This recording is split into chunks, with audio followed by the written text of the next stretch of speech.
Surgeons have successfully carried out the UK's first womb transplant, giving hope to dozens of women who are currently unable to have a baby.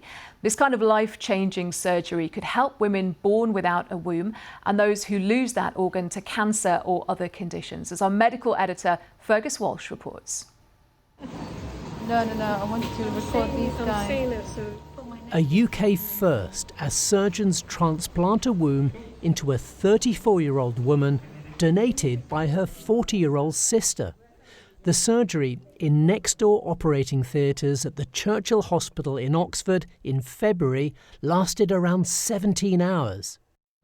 It was an amazing day, absolutely amazing. These two surgeons led a team of more than 30. They recall the reaction of the younger sister when she came round. She was absolutely over the moon. There were a lot of tears, a lot of emotion. She was very, very happy. And the donor probably was even happier because she had some time to recover from the anesthesia. So it was a very joyous moment for everybody. The recipient was born without a normal uterus, but with functioning ovaries.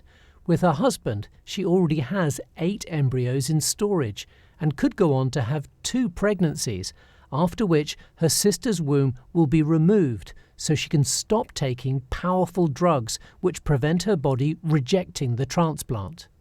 So she's doing really, really well. She has started having menstrual periods, and that means her prospects of having a baby are very high. She needs to stay on immunosuppressive therapy and to be closely monitored, and we hope to be doing an embryo transfer in the autumn. In 2014, a woman in Sweden became the first to have a baby after a womb transplant. Since then, around 100 transplants have been performed worldwide, with 50 babies born. The surgical team here is funded by a charity, Womb Transplant UK, and has permission to carry out the procedure with both live and deceased donors. There are a dozen women with embryos in storage or who are going through IVF who are hoping for a womb transplant. For now, the charity has funding for just 3 more operations. I'm really excited, yeah, it's nice to feel that it's finally happening. And the demand here could be significant. Around 1 in 5,000 women is born without a functioning womb, but many more, like Lydia, lose theirs due to cancer. She says a transplant would feel miraculous. Since getting diagnosed with cancer and the hysterectomy, the infertility was such a huge part of that, and you grieve, you really do. Hopefully being on the waiting list for a transplant would mean everything.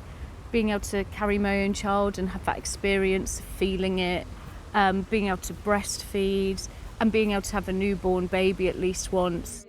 The charity, Womb Transplant UK, has paid £25,000 to cover NHS costs. Say hi. And all the staff involved gave their time for free. But they will need a big injection of funds if many more women are to benefit. Fergus Walsh, BBC News.